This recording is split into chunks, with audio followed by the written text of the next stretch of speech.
ये सरकार नमस्कार, माहौल जबरदस्त शानदार। आई होप आपके एंड पे पढ़ाई मस्त चल रही है, रिवीजन आपके एंड पे हो रहा है and these revision lectures are helping you to revise the entire content effectively, efficiently and smoother revision आपके एंड पे चल रहा है। Sir you are maintaining your confidence. माहौल के साथ हम पढ़ते हैं सर। देखिए सर, सबसे पहले कस्टम शुरू करने से पहले देखिए क्या लिखा है, आखिर कस्टम चार्ज क्यों हुआ सर? कस्टम चार्ज क्यों हुआ? याद आ रहा होगा, to equalize the imported goods with the domestic goods custom charge हुआ है माहौल के साथ। आइए सरकार हम देखते हैं चैप्टर नंबर 25। सर दे रखा है definitions and types of custom duty. सबसे पहले सर कुछ डेफिनेशन सेलेक्ट दे रखी है सर। यहां हम देखते हैं सबसे पहले इंडिया की डेफिनेशन। सर आपको पता है India means for the purpose of customs act, India means land mass India का जो मैप बना हुआ वो, plus sir India Bharat Hindustan from sea shore 200 nautical mile तक फैला हुआ, पर इसमें फर्स्ट 12 नॉटिकल माइल जिसको बोलते हैं इंडियन टेरिटोरियल वाटर्स। सर सारे कस्टम्स एक्ट के सारे provisions Indian customs act Indian territorial water पे अप्लाई होते हैं, पर आगे के जो 188 नॉटिकल माइल्स है इसको बोलते हैं Indian customs water and sir इसको exclusive economic zone of India and continental shelf भी बोलते हैं। सर यहां पर ये 188 नॉटिकल माइल्स, इसके नीचे का सर सी बेड एंड ऊपर का आसमान ये भी हिंदुस्तान का है, पर सरकार ध्यान देना यहाँ पे कस्टम्स एक्ट के सारे प्रोविजंस अप्लाई नहीं होते, only provisions relating to arrest and detention apply here. मतलब अगर कोई ऑफेंस करके अगर उस एरिया के अंदर उस 188 नॉटिकल माइल्स में अगर आपने कोई ऑफेंस किया है तो उन ऑफेंडिंग गुड्स पे ही सर वहां पे पेनल्टी प्रोविजंस, अरेस्ट और डिटेंशन के प्रोविजंस वहां अट्रैक्ट होते हैं, अदरवाइज उस 188 नॉटिकल माइल्स में कस्टम्स एक्ट के नॉर्मल प्रोविजन अप्लाई नहीं होते। हाँ, उस 188 नॉटिकल माइल्स में जो डेजिग्नेटेड एरियाज है और जो ऑयल रिग्स इंस्टॉल हुई है for the purpose of installation structure for the purpose of extraction production prospecting of what natural gas and mineral oil, sir वो ही इंडिया की डेफिनेशन में आते हैं। मतलब अगर कोई ऑयल रिग वहां पे इंस्टॉल करी हुई है 180 नॉटिकल माइल में तो वो इंडिया का पार्ट है। मतलब वहां पे कोई गुड्स आपने सर लैंड मास से भेजा तो वो एक्सपोर्ट नहीं होगा, वहां से कोई गुड्स लैंड मास लेके आया तो इंपोर्ट नहीं होगा, पर आउट ऑफ इंडिया से गुड्स उस ऑयल रिग पे लेके आया तो वो इंपोर्ट होगा। आउट ऑफ इंडिया अगर आपने उस ऑयल रिग से कोई गुड्स बाहर भेजा है तो वो एक्सपोर्ट होगा। क्लियर? डन। तो ये इंप्लीकेशन है सर इंडिया की डेफिनेशन के। आइए सर टाइप्स ऑफ ड्यूटीज के बारे में बात करते हैं हम। सबसे पहला section number 3, levy of additional duties of customs. Sir सुनना बच्चों ध्यान से, सेक्शन नंबर 3 में जो ड्यूटीज दे रखी वो charge credit to equalize the imported goods with the domestic goods in respect of excise, sales tax, local tax and other taxes. सबसे पहला सेक्शन नंबर 3 सबसेक्शन 7 हम पढ़ लेते हैं बच्चों। Section number 3 subsection 7 of the custom tariff act, addition custom duty. Sir this is charge to equalize the imported goods with the domestic goods in respect of GST being charge in India on the same goods. Sir इसलिए import of goods पर custom के साथ में क्या लगता है बच्चों? IGST under section 37 of the custom tariff act. अच्छा ध्यान देना, अगर कोई गुड्स आपने डोमेस्टिक मार्केट से एसईजेड सप्लाई किया उसको बोलते हैं क्या? Zero rate supply. अगर इसलिए वही गुड्स अगर एसईजेड ने ये गुड्स इंपोर्ट कर ली तो ऐसे केस में अगर ऑथराइज ऑपरेशन के लिए गुड्स इंपोर्ट करी तो उस पर आईजीएसटी क्या कर दिया? डायरेक्टली एग्जाम कर दिया, कोई आईजीएसटी पे करने की जरूरत नहीं है। सर कहा गया भाई पेज? हाँ जी ओके सर, एक सेकंड ना। ओके सर सुनना, तो सरकार ऐसे केस में अगर आपने कोई गुड्स अगर डायरेक्टली एसईजेड ने कोई गुड्स डायरेक्टली इंपोर्ट किया तो उस पर भी कस्टम्स उस पर भी 37 नहीं लगेगा, क्योंकि वही गुड्स डोमेस्टिक मार्केट सप्लाई होते हैं तो उस पर भी आईजीएसटी क्या था एक तरह से टैक्स नहीं लगता क्योंकि वो जीरो रेट सप्लाई होता है बेटा। क्लियर? डन। अच्छा अब बात आती है क्या किस वैल्यू पर लगेगा 37? सर 38 और 38 विच एवर इज हायर, जो वैल्यू आएगी उस पर लगेगा 37। अब 38 बोलता है क्या sir value of goods for the purpose of customs act, जो वैल्यू ऑफ गुड्स होगी for the purpose of customs act plus all types of custom duty. Clear? Plus any other tax any other cess payable under any law for the timing in force, for example social welfare surcharge, ये सब add कर दिया। उसके बाद जो amount आएगा उस पे लगेगा वो होगा क्या? Value for the purpose of section number 3 subsection 8। Clear? Value for the purpose of section number 3 subsection 8 ए क्या होता है? अगर आपने कोई गुड्स इंपोर्ट किया, कस्टमर वेयर हाउस में स्टोर करवाया और वो वेयर हाउस में गुड्स आपने किसी को बेचा, ऐसे केस में सर जितने में बेचा that is what is called value as per section 3 subsection 8 है। और अगर वो गुड्स मैंने आपको बेचा, आपने किसी और को बेचा, तो जो कस्टम क्लियरेंस होने से पहले लास्ट वेयर हाउस में जो लास्ट सेल हुआ था that will be taken as the value for the purpose of section 3 subsection 8 A. अब 38 की जो वैल्यू थी, जो वैल्यू एज पर कस्टम्स एक्ट थी plus all types of customs add किए थे प्लस सोशल वेलफेयर सरचार्ज वगैरह ऐड किया था, प्लस सर उसको कंपेयर करेंगे किससे? 38A की वैल्यू से, विच एवर इज हायर जो आएगा उस पर लगेगा 37, और जिस वैल्यू पे 37 लगता है उसी वैल्यू पे क्या लगता है सर? 39 लगता है। मतलब 310 और 310A whichever is higher, absolutely वही प्रोविजन से जो हमने पढ़े थे सर अभी 37 के लिए बेटा। हाँ है ना भाई? सर अब आता है क्या 39? सर 39 किस अमाउंट लगता है बच्चों? सरकार सुना ध्यान से, 39 सर 39 क्या होता है सर? अगर किसी गुड्स के डोमेस्टिक मार्केट में सेल करने पे जीएसटी कंपनसेशन सेस लगता है, तो इसको इक्वलाइज करने के लिए जीएसटी कंपनसेशन सेस लगाने के लिए उन्हीं गुड्स के इंपोर्ट पर sir additional custom duty under section 39 लगाया गया। ये किस वैल्यू पे लगेगा? 310 और 310 है, व्हिचएवर इज हायर। जो हमने आईजीएसटी के लिए पढ़ा वही एब्सोल्युटली पॉइंट यहाँ पे भी एप्लीकेबल होता है। Clear, done. अब सर आइए ना, अब additional duties of customs under section 31। Sir 31 क्या होता है बेटा? सर ये चार्ज होता है क्या? Sir additional custom duty to equalize the imported goods in respect of central excise duty being charged in India, there are still some goods जिसके production पे सेंट्रल एक्साइज ड्यूटी लगता है, तो उसको इक्वलाइज करने के लिए ये काउंटर वेलिंग ड्यूटी सीवीडी अंडर सेक्शन 31 लगाया गया है। Clear sir. अब सिंस इंडिया के अंदर इसका बहुत ज्यादा इंपॉर्टेंस नहीं रहा, इसलिए आपके लिए केवल एक इंट्रोडक्टरी इतना ही दिया है बेटा। सेम वे 33 सर, अगर किसी गुड्स पर एक्साइज एग्जम्प्टेड है पर उसके इनपुट स्टेज पर एक्साइज या सर्विस टैक्स लगा हुआ है, तो उस इनपुट स्टेज पे एक्साइज और सर्विस टैक्स को इक्वलाइज करने के लिए एडिशनल कस्टम ड्यूटी कुछ गवर्नमेंट नोटिफाई कर सकती है, वो अंडर सेक्शन 33 होता है। सर अगेन इसका इंपॉर्टेंस बहुत कम है, इसलिए छोटा सा पैराग्राफ आपके कोर्स में दिया है। अब आइए 35 सर, ये है क्या?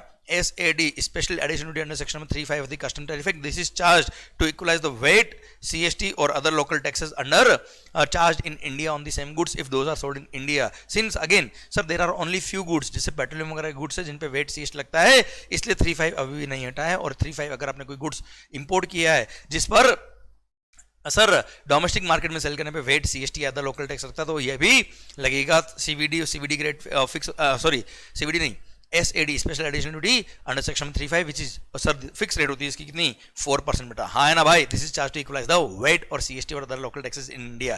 क्लियर। अच्छा, जिन गुड्स पर सर वेट एक्साइज वगैरह लगता ही नहीं है उन गुड्स पे 31, 35, 33 नहीं लगेगा बच्चों। क्लियर। जिन पे GST लगता है उस पर 37 लगेगा, जिस पे GST कंपोजिशन लगता है उस पर 39 लगेगा बच्चों। भारत माता की जय। आइए सर, सोशल वेलफेयर सरचार्ज, अगर कोई गुड्स आप इंपोर्ट कर रहे हो तो इंपोर्ट पर जो कस्टम लगता है उस इंपोर्ट के कस्टम ड्यूटी का 10% सोशल वेलफेयर सरचार्ज लगता है। एक अलग से फंड बनाया गया सो दैट सर देश के अंदर सर ये फंड काम आएगा किसके लिए? To provide and finance education, health and social security. पर ये ड्यूटी जो लगता है, ये जो सोशल वेलफेयर सरचार्ज लगता है, ये कस्टम ड्यूटी का लगता है सर वैल्यू पे नहीं लगता है बेटा। अच्छा, कस्टम ड्यूटी अगर एग्जम्प्ट है तो ये भी सर जीरो का 10% कितना होगा? जीरो ही होगा बच्चों। हाँ है ना भाई? ये सर्कुलर था यहाँ पे। क्लियर। अगर कस्टम नहीं लगता तो ये भी ऑब्वियसली नहीं लगेगा। कस्टम्स का 10% होता है, कस्टम नहीं तो ये भी नहीं बेटा। क्लियर। कोई नोशनल कस्टम वैल्यू मान के उस पर मत लगा देना ये। हाँ, पर ध्यान, सोशल वेलफेयर सरचार्ज लगता है वो बेसिक कस्टम ड्यूटी और प्रोटेक्टिव ड्यूटी का ही लगता है। क्यों बताया मैंने ये बात? क्योंकि इन फॉलोइंग ड्यूटीज पे सोशल वेलफेयर सरचार्ज नहीं लगता है। किस पर? Safeguard duty, anti dumping duty 37, 39, counter billing duty sir and social welfare surcharge खुद पे नहीं लगता बच्चों। तो इसके अलावा बचा क्या है आपका? प्रोटेक्टिव ड्यूटी और बेसिक कस्टम ड्यूटी, इस पे लगेगा सोशल वेलफेयर सरचार्ज। ओके, ये लग जाएगा। उसके बाद लगता है टोटल अमाउंट जाएगा उस पे लगेगा क्या? 37 और उसी पे लगता है 39 बच्चों। Clear, done. अच्छा, एग्रीकल्चर इंफ्रास्ट्रक्चर और डेवलपमेंट से ये पढ़ने की जरूरत नहीं, नॉलेज के लिए आपको बुक में दे रखा है, अदरवाइज आपके सिलेबस में ये नहीं आता है प्रैक्टिकली एग्जाम पर्पज के लिए। आइए, प्रोटेक्टिव ड्यूटी सर का ध्यान देना बड़ा। अगर टैरिफ कमीशन को लगता है कि बल्क में इंपोर्ट हुए जा रहा है और डोमेस्टिक मार्केट को हैम्पर करने वाला है, तो ऐसे केस में टैरिफ कमीशन ऑफ इंडिया की रिकमेंडेशन पर ये एक एडिशनल ड्यूटी चार्ज करता है सेंट्रल गवर्नमेंट। सर इसको शेड्यूल 1 में ही इंसर्ट कर देते हैं and sir this is applicable for the period which is specified in schedule 1। मतलब इंपोर्ट ऑफ गुड्स पे जो ड्यूटी लगती है उसके साथ में इसको भी लगा देते बेटा, और पार्लियामेंट की अप्रूवल के साथ में इसको इंक्रीज भी कर सकते हैं। This is called protective duty. अच्छा, एक बात और ध्यान देना बेटा, मैं आपको सोशल वेलफेयर सरचार्ज में बताया था, वापस इन्फेस देता हूँ। सोशल वेलफेयर सरचार्ज लगता है 10%। ये जो गुड्स इंडिया में इंपोर्ट हो रहा है उसी पे लगता है। अगर कोई गुड्स आप इंडिया से एक्सपोर्ट कर रहे हो, अगर आप कोई गुड्स इंडिया से एक्सपोर्ट करो तो वहां पे सोशल वेलफेयर सरचार्ज नहीं लगता। अगर कस्टम लगता है तो कस्टम लग जाएगा, सोशल वेलफेयर सरचार्ज नहीं लगेगा, ध्यान रखिएगा बेटा। आइए बच्चों, आ रहा है क्या? Power of central government to apply safeguard measures. अगर ना इस तरह के सर्कमस्टेंसेस है कि सर बल्क में इंडिया में गुड्स इंपोर्ट हुए जा रहा है और डोमेस्टिक मार्केट उससे कॉम्पीट नहीं कर पा रहा है, डोमेस्टिक मार्केट को हैम्पर हो रहा है या हैम्पर होने वाला है, तो ऐसे केस में गवर्नमेंट चाहे तो सर सेंट्रल गवर्नमेंट क्या करेगा?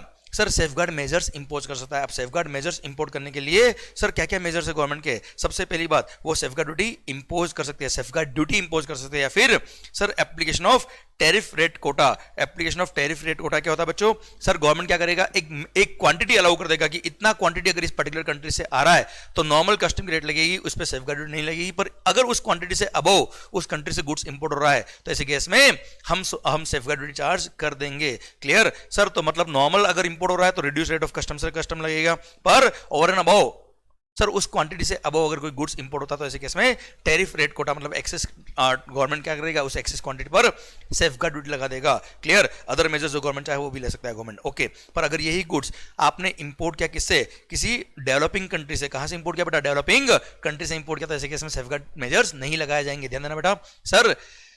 सर इसका क्वेश्चन एग्जाम में कभी बार 2 बार बना हुआ बेटा, ध्यान देना बेटा। अगर डेवलपिंग कंट्री से आपने इंपोर्ट किया तो ऐसे केस में हम सेफगार्ड मेजर्स इंपोज नहीं करेंगे, पर ध्यान देना बेटा सर ईच डेवलपिंग कंट्री का लिमिट दे दिया 3%। सर अगर टोटल इंपोर्ट का अप टू 3% इंपोर्ट होता है किसी एक पर्टिकुलर डेवलपिंग कंट्री से तो हम सेफगार्ड मेजर्स नहीं लगाएंगे, पर अगर मोर देन 1 डेवलपिंग कंट्री से इंपोर्ट हो रहा है तो each up to 3%, total up to 9% तक का इंपोर्ट है तो हम सेफगार्ड चार्ज नहीं करेंगे, सेफगार्ड मेजर्स नहीं लगाएंगे, अदरवाइज सेफगार्ड मेजर्स लगा देंगे। जैसे किसी पर्टिकुलर कंट्री से, जो डेवलपिंग कंट्री वहां से अगर 4% इंपोर्ट हो रहा है, टोटल इंपोर्ट का 4% इंपोर्ट हो रहा है तो पूरे 4% पर सेफगार्ड मेजर्स चार्ज कर दिया जाएगा। क्लियर।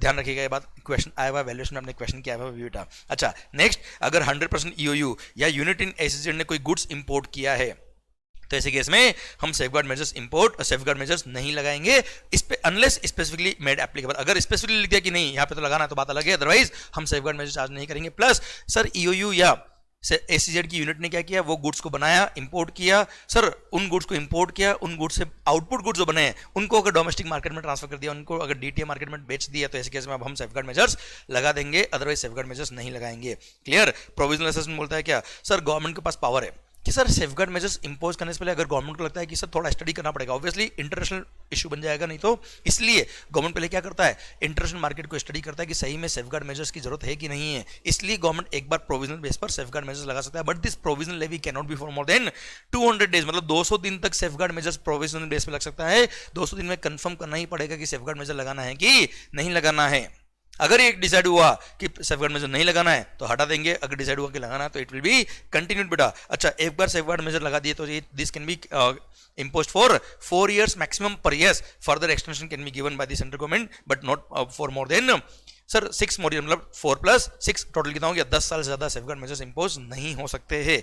क्लियर। डन। सरकार आइए, ड्यूटी ऑन सब्सिडाइज आर्टिकल बेटा, जिसको ड्यूटी अगेंस्ट सब्सिडी भी बोलते हैं, जिसको countervailing duty on subsidize article भी बोलते हैं। अगर मान लो सर कोई गुड्स पर गवर्नमेंट ने क्या किया, कस्टम लगा दिया, आपको पता है कस्टम चार्ज क्यों, to equalize the imported goods with the domestic goods, government ने कस्टम लगा दिया। अब सर हमने जितना कस्टम लगाया इक्वलाइज करने के लिए, फिर आउट ऑफ इंडिया की गवर्नमेंट ने वहां के एक्सपोर्टर्स को प्रमोट करने के लिए वहां पे कोई स्पेशल सब्सिडी दे दी, कोई फाइनेंशियल बेनिफिट दे दिया डायरेक्टली या इनडायरेक्टली, तो ऐसे केस में उस फाइनेंशियल बेनिफिट की वजह से वो नॉर्मल प्राइस से कम प्राइस में गुड्स इंडिया में आ रहा है, हम बेसिक कस्टम ड्यूटी लगा भी देंगे तो भी हमारा प्राइस उससे इक्वलाइज ना हो पाएगा हमारे देश में। सर अगर वो सस्ते में इंपोर्ट होगा तो सर इंपोर्टेड गुड्स हम यूज करेंगे, डोमेस्टिक मार्केट बर्बाद हो जाएगा और अल्टीमेटली आप और हम क्या बन जाएंगे, टेररिस्ट। हाँ ना भाई। क्लियर। इसलिए to safeguard such measures, sir government ने to countervailing such subsidize article, government ने countervailing duty on subsidize article impose कर सकता है, पर सर ध्यान देना ऐसे केस में countervailing duty government notification issue करके लगा देगा। पर अगर सर यहां पे क्या लिखा है, सुना बात ध्यान से, अगर मान लो यूरोप से कोई गुड्स आ रहा है या मान लो किसी पर्टिकुलर कंट्री से, जैसे सर जापान से कोई गुड्स आ रहा है और उस पर गवर्नमेंट ने सर काउंटरवेलिंग ड्यूटी इंपोज कर दिया, sir anti subsidy duty impose कर दिया, एक ही नाम है सर, एक ही बात है सर। अब ऐसे केस में वहां के सर वहां से जो इंपोर्ट कर रहा था, वहां से जो पर्सन इंपोर्ट कर रहा था उसने क्या किया बेटा, ये गुड्स इंपोर्ट तो करी, पर ऐसे केस में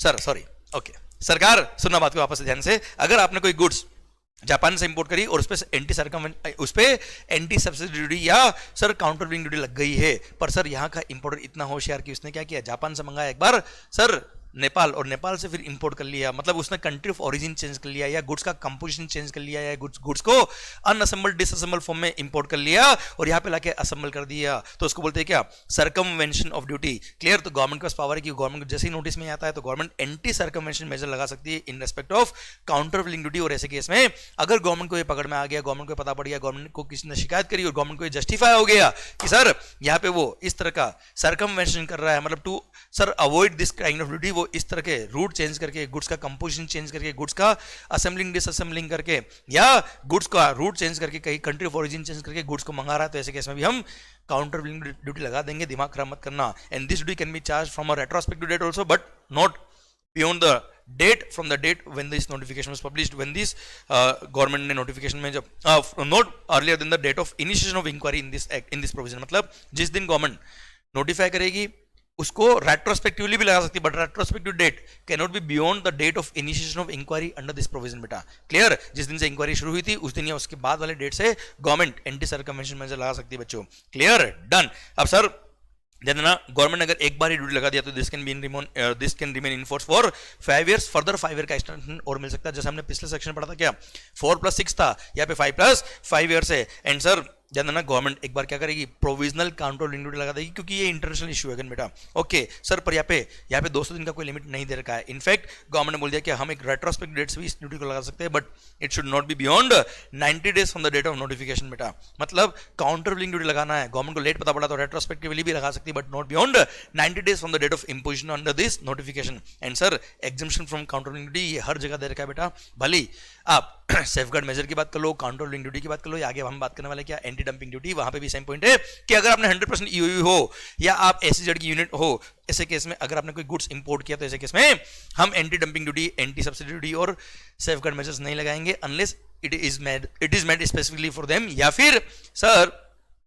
फिर इन्होंने कोई गुड्स इंपोर्ट किया और as it is domestic market में बेच दिया, या इन्होंने वो गुड्स से कोई आउटपुट गुड्स बनाया और आउटपुट गुड्स बना के डोमेस्टिक मार्केट में बेच दिया, तो ऐसे केस में अब हम ये anti dumping duty, anti subsidy या काउंटर बिलिंग ड्यूटी लगा देंगे बच्चों। Clear, done. सरकार आइए, anti dumping duty, dumped price पे गुड्स इंडिया में इंपोर्ट हो रहा है, मतलब मान लो कोई गुड्स का नॉर्मल प्राइस कितना 1000 का और आउट ऑफ इंडिया से वही गुड्स जो नॉर्मली इंपोर्ट होता है 800 में, अब आपने वही गुड्स इंपोर्ट के लिए कितने में 500 में। बेटा मतलब अगर कोई किसी कंट्री में ओवर प्रोडक्शन हो गया है या किसी कारण से डंप हो गया गुड्स और वहां से sir below the normal price goods आ रहा तो उसको बोलते हैं डम्प्ड प्राइस पे गुड्स इंपोर्ट होना, और यहां से सर इतना सस्ते में अगर गुड्स इंडिया में आ जाएगा तो हिंदुस्तान में डंपिंग हो जाएगी। भाई हमारे देश के लोग क्या बन जाएंगे अल्टीमेटली, टेररिस्ट। इसलिए सर हमारा मैन्युफैक्चरिंग इंडस्ट्री सर बर्बाद हो जाएगा। इसलिए to prevent such a situation government चाहे तो क्या लगा सकती है इमीडिएटली, सर जैसे ही गवर्नमेंट को खबर मिलती है immediately bye issue of notification government एक एडिशनल ड्यूटी लगा देगी जिसका नाम क्या होगा, एंटी डंपिंग ड्यूटी। अब सवाल आता है क्या, सर नॉर्मल प्राइस से कम प्राइस में गुड्स आ रहा है आउट ऑफ इंडिया से due to dumping outside India, तो एंटी डंपिंग ड्यूटी लगा सकती है गवर्नमेंट, पर कितना सर एंटी डंपिंग ड्यूटी कितना होगा बेटा, सर नॉर्मल प्राइस और डंप्ड प्राइस में जो डिफरेंस है उतना। मतलब सर किस तरह से कैलकुलेट करते हैं इसको बेटा, anti dumping duty is lower of margin of dumping और इंजीनियरिंग मार्जिन। ध्यान देना बेटा, सर अच्छा पॉइंट है, न्यूमेरिकल क्वेश्चन कभी कभी बनता है इसका, वैल्यूएशन चैप्टर में इसके भी न्यूमेरिकल क्वेश्चन दे रखा है बेटा आपको। सर इंजरी मार्जिन या डंपिंग मार्जिन, इंजरी मार्जिन या dumping margin which ever is lower जो होगा उतना लगेगा एंटी डंपिंग ड्यूटी। अब आप कहेंगे डंपिंग मार्जिन क्या होता है, डंपिंग मार्जिन मतलब सर जिस प्राइस में नॉर्मली गुड्स इंडिया में इंपोर्ट होता है, मान लो 800 रुपए में गुड्स इंडिया में नॉर्मली इंपोर्ट होता है, अभी कितने में इंपोर्ट हो रहा है बेटा 800 में 500 में बेटा, तो सर नॉर्मल प्राइस कितना है 800 और वही गुड्स अभी कितने में आ रहा है बेटा 500 में, तो डंपिंग मार्जिन कितना हो गया बेटा 300, मतलब normal value minus export price, sir 300 is the dumping margin. अब सर इंजरी मार्जिन क्या होता है, सर डोमेस्टिक मार्केट में जो वो गुड्स लोकल मार्केट में सेल होता है, नॉन इंजurious प्राइस इसको बोलते हैं बेटा, फेयर सेलिंग प्राइस,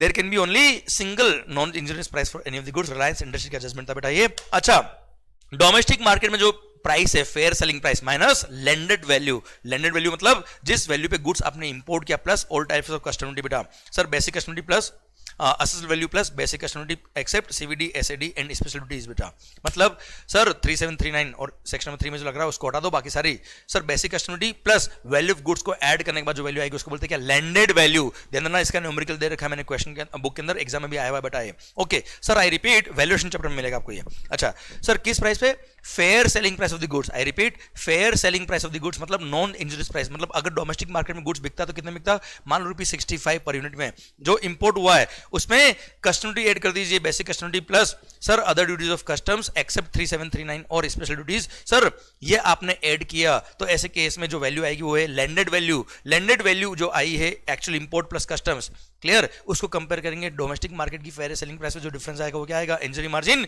सर अब इंजरी मार्जिन और dumping margin whichever is lower इतना मैक्सिमम एंटी डंपिंग ड्यूटी लग सकता है। अच्छा again same point, anti circumvention measure जो हमने यहां पढ़ा कि सर आपने कंट्री ऑफ ओरिजिन चेंज कर लिया या गुड्स का डिस्क्रिप्शन चेंज कर दिया, गुड्स का कंपोजिशन चेंज कर लिया है, गुड्स का सर आपने असेंबलिंग डिसअसेंबल करके गुड्स को भेज दिया है पे, तो ऐसे केस में हम एंटी सर्कमवेंशन मेजर लगा के ऐसी गुड्स पे भी एंटी डंपिंग ड्यूटी लगा देंगे। पर sir this duty can B imposed कब से बेटा, जिस दिन से इंक्वायरी शुरू करी वहां से हम रेट्रोस्पेक्टिवली भी लगा सकते हैं बेटा। Clear, done. सर एक बात और, एंटी डंपिंग ड्यूटी के लिए प्रोविजन सेम है। कौन से provision sir? This duty can remain in force for 5 years plus 5 years। Clear, provisional anti dumping duty लग सकती है बेटा, एंड रेट्रोस्पेक्टिव ये चार्ज हो सकता है बट नॉट बियॉन्ड 90 days। ये यहाँ पे प्रोविजंस एब्सोल्युटली सेम है। आइए सरकार, सर ये अगेन ये पॉइंट वापस से सेम, मैंने आपको ऑलरेडी बता दिया। 100% ईओयू या एसईजेड यूनिट ने गुड्स इंपोर्ट किया तो एंटी डंपिंग, एंटी सब्सिडी या ड्यूटी काउंटर बिलिंग ड्यूटी या आपका सर सब्सिडाइज्ड आर्टिकल वाला goods and safeguard measure charge नहीं होते हैं अनलेस इन्होंने गुड्स डोमेस्टिक मार्केट में बेच दिया हो या उनसे बनने वाले आउटपुट गुड्स को डोमेस्टिक मार्केट में बेच दिया हो या इनके लिए स्पेसिफिकली ड्यूटी लगाई, बात अलग है सर। क्लियर, एक लास्ट पॉइंट आता है सर, क्या अगर आपने जो गुड्स इंपोर्ट किया उस पर एंटी डंपिंग ड्यूटी लग गया और बाद में आपने प्रूव कर दिया कि साहब आपके साथ बड़ी नाइंसाफी हुई है, आपने डम्प्ड मार्जिन पे गुड्स मंगाया नहीं था या एक्सेस एंटी डंपिंग ड्यूटी लग गई या सर एंटी डंपिंग लगना ही नहीं चाहिए और लग गया और ऐसे केस में आप केस जीत गए अगर, तो ऐसे केस में जिस पोर्ट से आपने इंपोर्ट किया उस पोर्ट के एसीडीसी को आप रिफंड अप्लाई कर सकते हो within 3 months from the date of publication of the notification या जजमेंट सर। और अगर डेफिशिएंट एप्लीकेशन हुई तो विद इन 1 month आपको रिटर्न की जाएगी वो एप्लीकेशन एंड सर आप डेफिशिएंसी फुलफिल करके उसको रीसबमिट करेंगे, रीसबमिट करना पड़ेगा within 1 month of receipt of the return deficient item.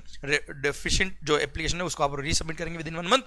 अब सर आपकी एप्लीकेशन फाइल हुई है सबमिट ये माना जाएगा और अगर आप रिफंड के एलिजिबल तो आपको रिफंड मिल जाएगा विद इन 90 days, नहीं तो सर कंज्यूमर वेलफेयर फंड में अमाउंट ट्रांसफर कर दिया जाएगा। Clear, done. एक और मस्त पॉइंट ऐड हुआ था sir, anti absorption review in case of anti dumping duty and counter billing duty on subsidised article. बेटा एंटी डंपिंग ड्यूटी और एंटी सब्सिडी ड्यूटी, मान लो सर कोई गुड्स आउट ऑफ इंडिया से इंडिया में import हो रहा है, गवर्नमेंट ने हमारी गवर्नमेंट ने एंटी डंपिंग ड्यूटी लगाया है या ड्यूटी अगेंस्ट सब्सिडी मतलब counter billing duty on subsidised article लगाया है, पर सर उस कंट्री ऑफ ओरिजिन की गवर्नमेंट ने क्या किया या वहां के एक्सपोर्टर ने क्या किया सर, अपने प्राइस को और कम करने के लिए अपनी सेल को बढ़ाने के लिए उन्होंने अपना प्राइस और फर्दर कम कर दिया सो दैट हमने जो एंटी डंपिंग ड्यूटी लगाया है या हमने जो counter billing duty on subsidised article लगाया है उसका इफेक्ट एब्जॉर्ब हो जाए, मतलब उसका कोई इफेक्ट रहे ही नहीं और अल्टीमेटली वहां से कम प्राइस में सस्ते में गुड्स इंडिया में आता जाए। तो सरकार गवर्नमेंट ने बोल दिया हमारा भी दिमाग खराब मत करना, ऐसे केस में सर हमारा जो गवर्नमेंट डिपार्टमेंट है वो क्या करेगा सर, डेजिग्नेटेड अथॉरिटी जो हमारे गवर्नमेंट की है वो नोटिफाई करेगी government of the country of origin. बेटा जो कंट्री से गुड्स आ रहा है उसको नोटिफाई करेंगे और ऐसे केस में हमने जो एंटी डंपिंग ड्यूटी लगाया है या ड्यूटी अगेंस्ट सब्सिडी जो हमने लगाया है साहब उसको रिवाइज किया जाएगा सो दैट हम उन्होंने जो प्राइस फर्दर रिड्यूस किया है हम उतना एक्स्ट्रा एंटी डंपिंग ड्यूटी या ड्यूटी अगेंस्ट सब्सिडी लगा पाए सो दैट हमारी गुड्स का प्राइस और उनकी गुड्स का प्राइस इक्वलाइज हो पाए, हमारा देश बर्बाद ना हो और हमारी प्राइसिंग उनकी प्राइस को कॉम्पीट कर पाए। बेटा क्लियर, डन। सरकार आइए sir, circumstances where anti subsidy और anti dumping duty can not be levied. First sir anti dumping और anti subsidy can not be levied together, ये दोनों साथ में नहीं लगेगी, या तो डम्प्ड प्राइस होगी या सब्सिडाइज प्राइस पे गुड्स आया होगा सर, दोनों में से एक चार्ज हो सकता है, दोनों चार्ज नहीं होगा। नेक्स्ट, अगर कोई कंट्री वर्ल्ड ट्रेड ऑर्गेनाइजेशन का मेंबर कंट्री है या ऐसा कोई कंट्री जिसके साथ मोस्ट फेवर्ड नेशन एग्रीमेंट हो रखा है इंडिया का, तो ऐसे केस में वो वैसे भी डम्प्ड प्राइस या सब्सिडाइज प्राइस पे गुड्स नहीं बेचता है, इसलिए हम वहाँ पे एंटी डंपिंग या एंटी सब्सिडी नहीं लगाएंगे अनलेस सर ये डिटरमाइन हो गया है कि नहीं उसने इस तरह की गुड्स भेजी है यहाँ पे, तो बात अलग होगी। नेक्स्ट सर, अगर वो कंट्री ऑफ ओरिजिन प्रूव कर दे कि साहब ये गुड्स अगर हमारे देश में बिकती तो भी हम उनको ये बेनिफिट देते, जैसे वहां के टैक्सेस एग्जम्प्ट है बेटा, वही टैक्स हमने एक्सपोर्ट पे भी एग्जाम किए, तो हमने कोई एक्स्ट्रा बेनिफिट नहीं दिया है सर। कंट्री ऑफ ओरिजिन या एक्सपोर्टेशन ये प्रूव कर दे कि साहब हमने कोई एक्स्ट्रा बेनिफिट नहीं दिया है, अगर ये गुड्स हमारी कंट्री के लिए भी कंजम्पशन के लिए बनी होती तो भी सेम बेनिफिट मिलता, हमने कोई अलग से बेनिफिट एक्सपोर्ट के लिए नहीं दिया है। प्लस सर कुछ स्पेसिफाइड कंट्रीज है सर जहां से गुड्स इंपोर्ट अगर हो रहा है सर, वहां पे कभी भी एंटी डंपिंग एंटी सब्सिडी नहीं लगाएंगे अनलेस ये फाइंडिंग हुआ है, पता पड़ा कि वहां से डम्प्ड प्राइस पे या सब्सिडाइज प्राइस पे गुड्स आया है, तो बात अलग होगी sir. Then sir government of exporting country से हमें अंडरटेकिंग आ गया है कि हमने सब्सिडी दी थी पर हमारी सब्सिडी हम वापस हटा रहे हैं, प्राइस रिवाइज हो रहा है, आप एंटी सब्सिडी मत लगाइए। देन सर उस एक्सपोर्टर से हमको अंडरटेकिंग मिली है कि साहब मैंने डम्प्ड प्राइस पे गुड्स एक्सपोर्ट किया है, माफी चाहता हूं, गलती हो गई सर, प्लीज हमारी गुड्स पर एंटी डंपिंग मत लगाइए, तो ऐसे केस में हम एंटी डंपिंग नहीं लगाएंगे अगर वो अपनी प्राइस रिवाइज करता है तो। बेटा clear, done. Sir last point है क्या, अपील। सरकार अगर मान लो कभी किसी गुड्स पर एंटी डंपिंग ड्यूटी लग गया है या एंटी सब्सिडी लग गया है या फिर एंटी डंपिंग लगाने के लिए आपने गवर्नमेंट को बोला था या एंटी सब्सिडी लगाने के लिए गवर्नमेंट को बोला था, पर उनका ऑर्डर आया कि नहीं नहीं यहाँ पे तो नहीं लगना चाहिए, तो उसके अगेंस्ट अगर आपको अपील फाइल करनी तो आप अपील फाइल कर सकते हो टू दी सेस्टाट, मतलब customs excise service tax appellate tribunal जाके अपील फाइल कर सकते हो। अगर आपने अपील फाइल करी है, आपकी अगर अपील एक्सेप्ट हो गई है, तो ऐसे केस में दोनों पार्टीज को सुना जाएगा। After giving opportunity being heard, sir 90 days के अंदर सेस्टाट अपना ऑर्डर पास करेगा, including extension allowed by sorry sir 90 days के अंदर आपको अपील फाइल करनी पड़ेगी from the date of order, मतलब जिस दिन से ऑर्डर पास हुआ एंटी डंपिंग एंटी सब्सिडी लगाने का या नहीं लगाने का, उसके 90 डेज में आपको अपील फाइल करनी पड़ेगी। फिर सेस्टाट दोनों पार्टी को हियरिंग का मौका देगा और आफ्टर डिटर्मिनेशन की लगना चाहिए कि नहीं लगना चाहिए, सेस्टाट अपना ऑर्डर पास करेगा। भारत माता की जय। सर ये mode of calculation of additional duties of customs दे रखा है सेक्शन 3739 में, किस तरह से कस्टम लगता है यहाँ बात कर ली sir. Assessed value plus all types of customs plus social welfare surcharge, ये ऐड कर दो, ये सब ऐड करने के बाद जो वैल्यू आएगी that is the value for the purpose of 37 and 39, उस पे लगेगा 37 और उसी वैल्यू पे लगता है क्या 39, ये हो गया क्या total cost of imported goods. आइए एक लास्ट छोटा सा पॉइंट दे रखा है प्रोजेक्ट इंपोर्ट। अगर कोई गुड्स आपने इंपोर्ट किया तो रेस्पेक्टिव गुड्स हेडिंग में आता है, पर आपने पूरा पूरा प्रोजेक्ट इंपोर्ट कर लिया तो उसके लिए अलग से हेडिंग दी है, heading number 9801। Clear. Custom tariff के अंदर इसके अंदर वेरियस टाइप्स ऑफ प्रोजेक्ट जैसे industrial plant, irrigation plant, sir power, mining project, oil and other mineral exploration and any other notified project notified by government, ये सब इसमें कवर होते हैं। There is no minimum investment criteria for this purpose. 1 crore का हो 100 करोड़ का हो, ऐसा कोई मिनिमम इन्वेस्टमेंट क्राइटेरिया नहीं दे रखा है यहाँ पे।